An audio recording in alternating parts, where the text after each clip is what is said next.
Question number 11. A force F varying with time as indicated in the figure is applied to a wagon of mass 10,000 kg, which is initially at rest on frictionless horizontal rails. After 100 seconds, the speed of wagon is in meters per second. We know that force equals to rate of change of momentum, mv minus mu divided by time. Then we can get time to the left hand side. Ft equals to change of momentum, mv minus mu. V is the final velocity, u is the initial velocity. Then they have given force time graph. We know that when considering the area of the graph, area of a given graph, it is representing product of two physical quantities in y-axis and x-axis. Then we can get Ft product by area of given graph. But there are two parts. We have to subtract this area and this area because of this is a positive force, this is a negative force. It means force in this force is in opposite direction. Then I will subtract this area and this area. Area of this part is length into breadth. Length 50, breadth 1000 minus. We have to subtract area of this rectangle.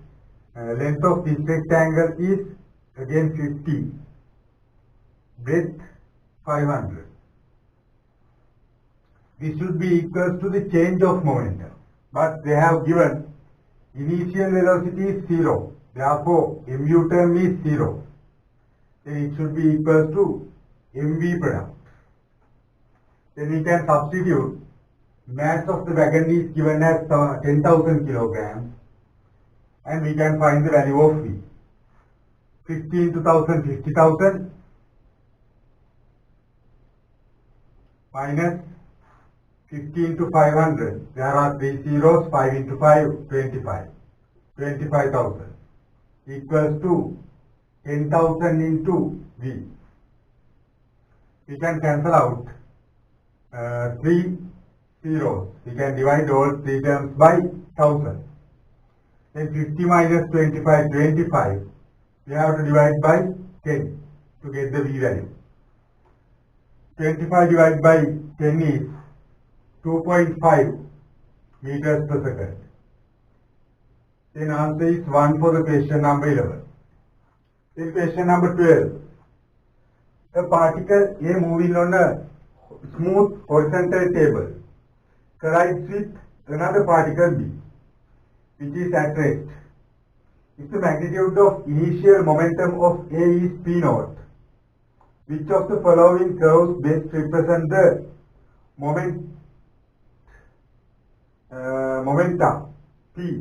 momentum P of particle with time? Particles with time. There are two particles. Particle A has a P naught momentum in initial condition, and when colliding two particles, particle B has no momentum in initial condition. When colliding two particles, momentum should be conserved for the system.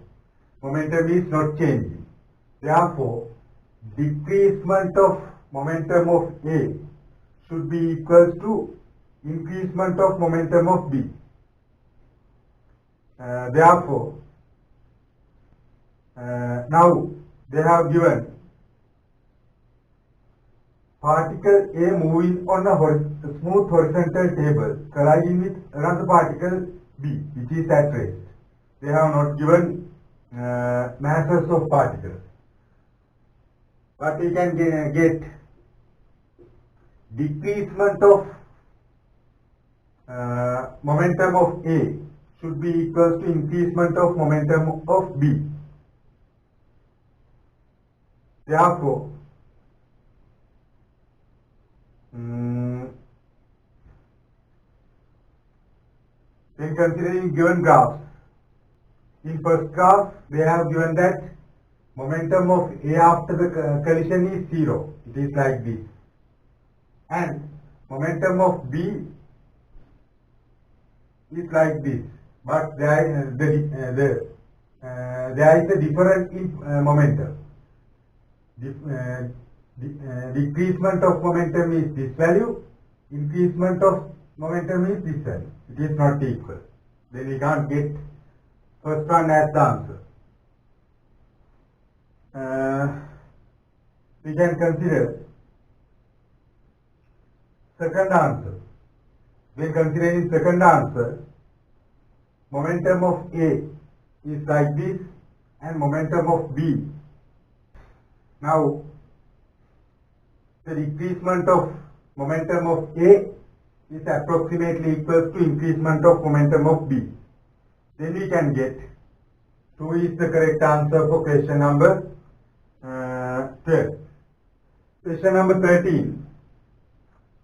A 5 into 10 to the power minus 2 kilogram lump of clay that is moving at a velocity 10 meters per second in horizontal direction of the left strikes a 6 into 10 to the power minus 2 kilogram lump of clay moving in same horizontal direction to the right at velocity 12. The two lumps strike together after they collide. Stick together after they collide.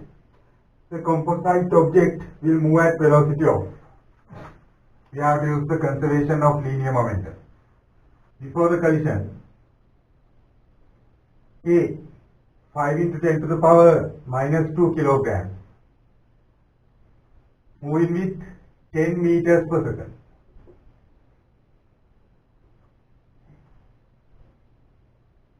In the horizontal direction to the left, it should be this one.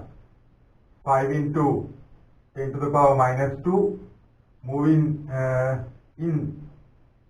moving to the left with 10 meters per second speed. It is A. B is this one. It is moving to the right with the velocity 12 meters per second. Mass of B is given as 6 into 10 to the power minus 2. After the collision, both objects are moving as a single object. They are striking each other. Then we have to consider sum of masses. 6 plus 5, 11 into 10 to the power minus 2. We have to find the velocity of final object. I have considered that V. Then we can use conservation of linear momentum. Conservation of linear momentum.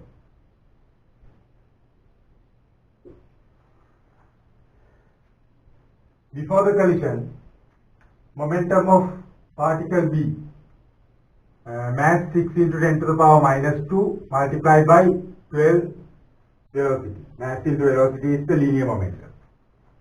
We have to subtract momentum of this object because of it is moving in opposite direction.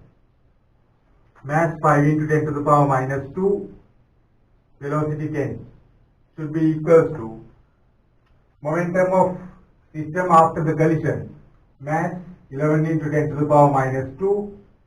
We have to find the velocity, final velocity is V. Then we have to simplify. We can cancel out 10 to the power minus 2. 6 into 12, 72. Minus 5 into 10, 50. Equals to 11V.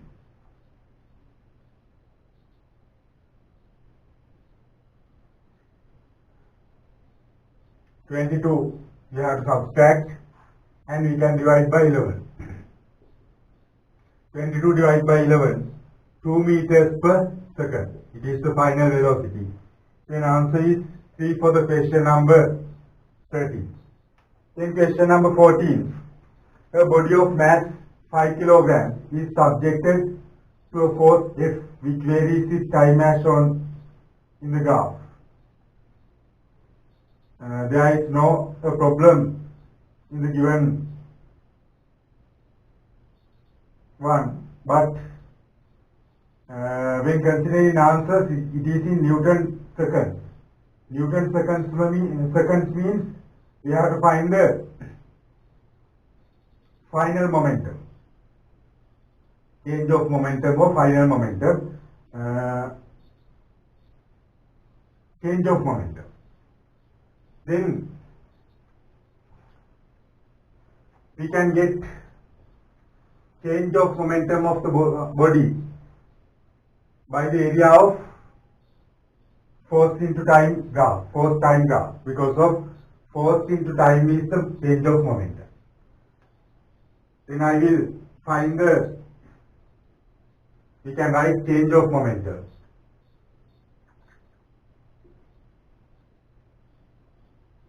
Should be equal to area of the graph. Then considering the given graph, it is in the shape of trapezium. You have to find the area of trapezium half into sum of parallel sides 8 plus 6 into perpendicular height 10. Then we can cancel out 2 and 10. 6 plus 8, 14 into 5. 70 Newton seconds. Then answer should be 3 for the question number 14. Then 15. A railway wagon of mass 1000 kilograms and length 11 meters is at rest on a frictionless straight horizontal track. A man of mass 100 kilograms staying in the wagon walks straight from one end of the wagon to the other. If the wagon is free to move, the distance to which is moving, there is no an external unbalanced force on the system. The force given by the man to the wagon is equal to the force given by the wagon to the man. Like this. A force is given to the wagon by man and opposite force is given to the man by wagon. Therefore, when considering total system, there is no an external unbalanced force. Therefore, we can use conservation of linear momentum. Now, length of wagon is 11 meters. We have to find the distance moved by the wagon when the man is walking from this end to this point to this point, this end to this end. Then we can use conservation of linear momentum. But it is easy to use the momentum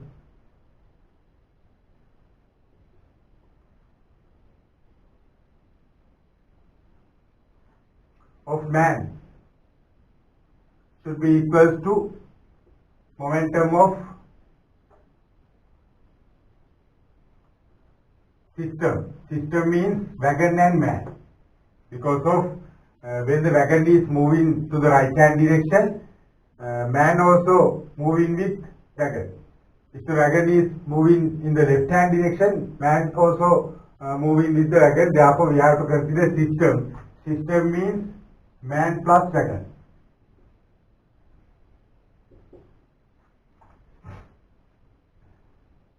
Then we can get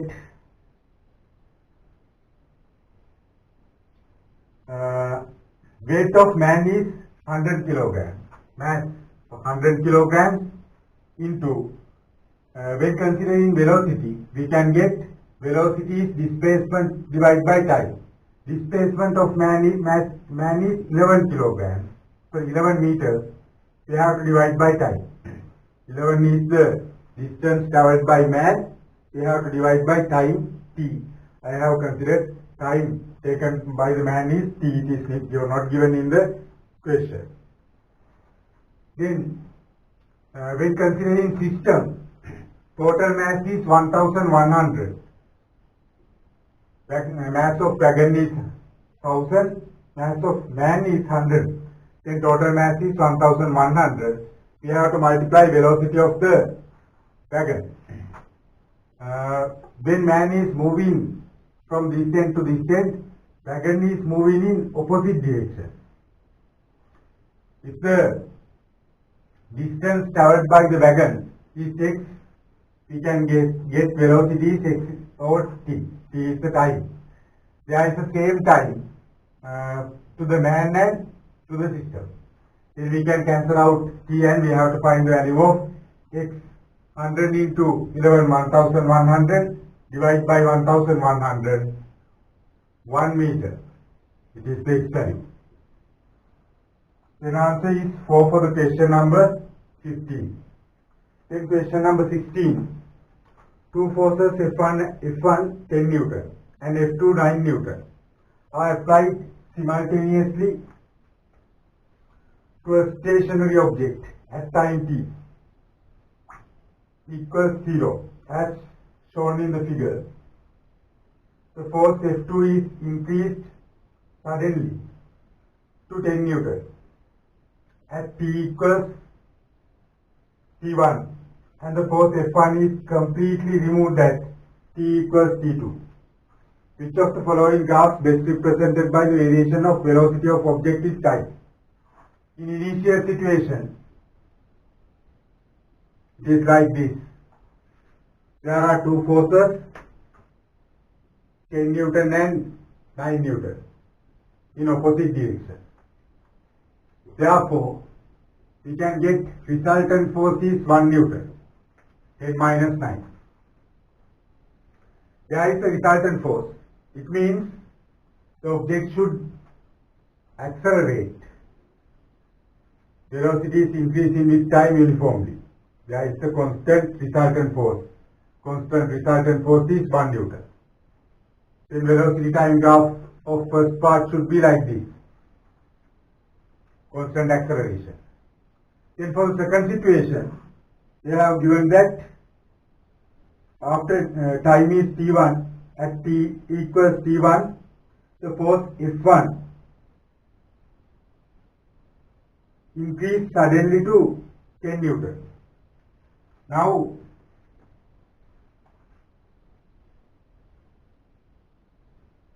force F2 means this force is increasing to 10. Now for the second situation, there are two equal and opposite forces. Therefore, resultant force is 0. Therefore, there is no an acceleration. Acceleration is 0. It means there is no a change in velocity. There is no velocity change. It means the object should move with constant velocity from t1 to t2. Velocity is not changing. Then next situation, at t equals 2t1, F1 is completely removed. F1 completely removed. F1 means this force, 10 Newton. It is completely removed. Therefore, there is only one force. For the last situation, there is only one force. This force is 0. This force is 10 Newton. Then resultant is 10 Newton, but it is in opposite direction. Therefore, object should has a negative acceleration. Negative acceleration means it is decreasing velocity and after this point it is moving in opposite direction. But we have to compare gradient of this part should be less than gradient of this part because of resultant force is less than to this one. We know that when resultant force is increasing, acceleration is increasing, it means gradient. Gradient means gap. Gap should be a large value for the final situation. Then we can get correct answer is 3 for the question number 16. Then question number 17. Two blocks P and Q of masses M1 and M2. They have given that M1 is greater than, M2 is greater than M1.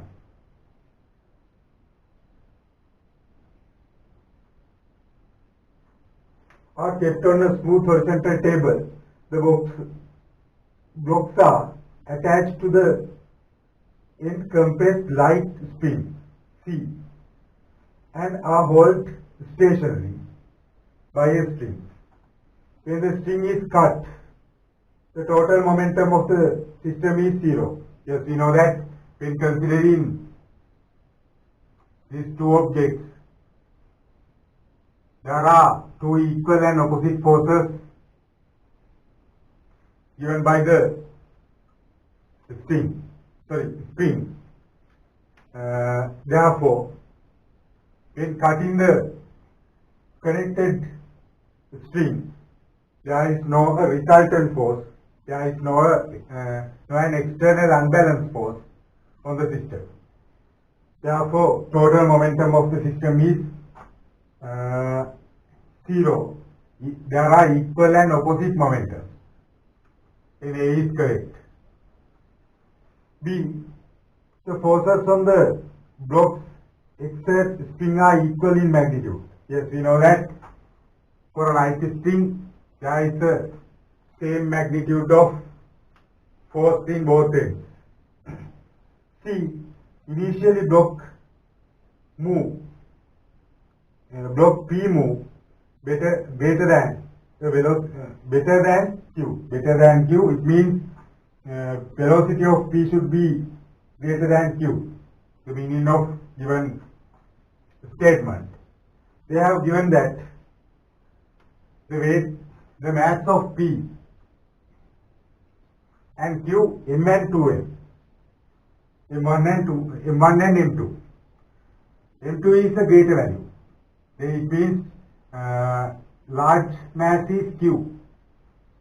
Then MV should be constant for the both parts, constant. When considering the small mass, velocity should be a large value. Then block P moves better than Q. It is correct. All A, B, C are true. Then answer is 5 for the question number 17. In 18, two blocks A and B of masses 2 kg and 1 kg respectively are in contact on a frictionless table. When a horizontal force F is applied on A, as shown in the figure, the force exerted by B on A is 1 Newton. If instead the same force is applied to B in the opposite direction, the force exerted by A on B.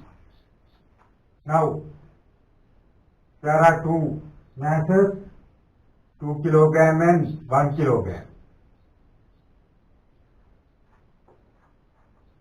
They have given a horizontal F force to this object.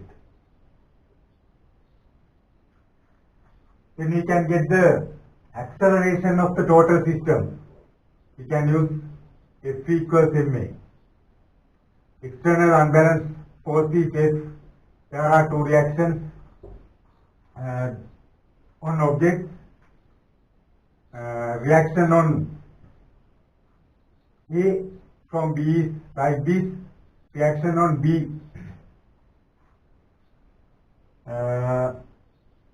by A is like this. equal and opposite reactions, therefore it is not depending to the resultant force of the system. Then F is the only one resultant force. It should be equal to total mass 3 into A. We can subject acceleration F over 3. Now we have to find R value. It is given as 1 Newton for this situation. Then finding R, we can use F equals MA to this object, 1 kilogram object. I have considered this one because of the only one force is R for this part.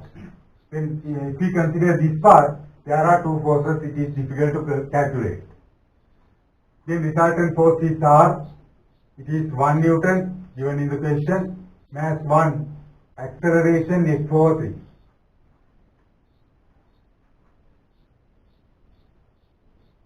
I will consider it as the first equation.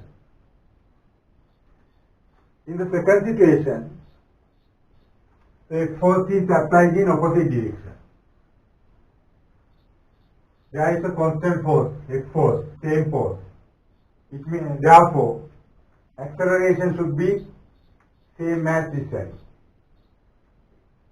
And but now two objects are moving in opposite direction, like this.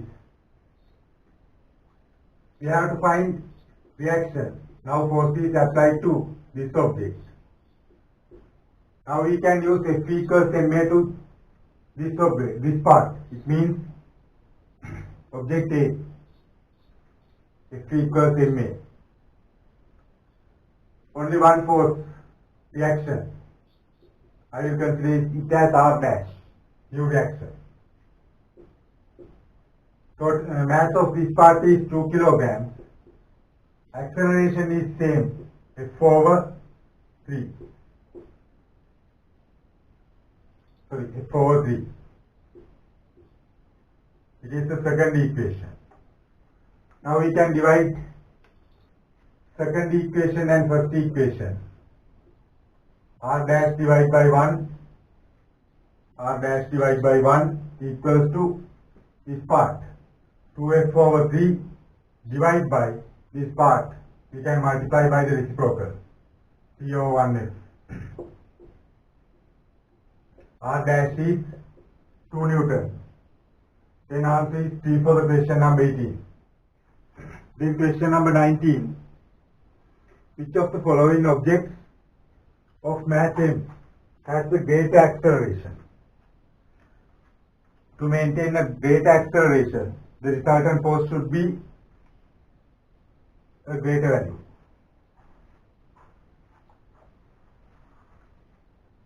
Then I will write the resultant force on each situation. For the first situation, there is only one force. Resultant force is 50 Newton. In second situation, there are two equal and opposite forces. Then resultant force is 0. For the third situation, there is only one force. Resultant force is third situation, there are equal and opposite forces. Resultant is 0. In fourth situation, there is only one force. It is 50 Newton in opposite direction. For this situation, 50 in this direction, and for the fourth situation, 50 is in this direction. Fifth one, there are two forces in same direction. When considering resultant force, we have to add 50 plus 50, 100 Newton.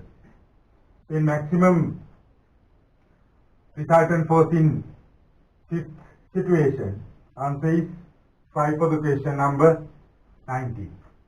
Then 20. Figure shows how the mass M of fuel in a rocket decreases with time when it moves away from the Earth, perpendicular to the Earth's surface. If the atmospheric resistance is disregarded and the thrust produced by the fuel is constant to throughout, which of the following graphs represent the variation of velocity of rocket with time? Force is constant.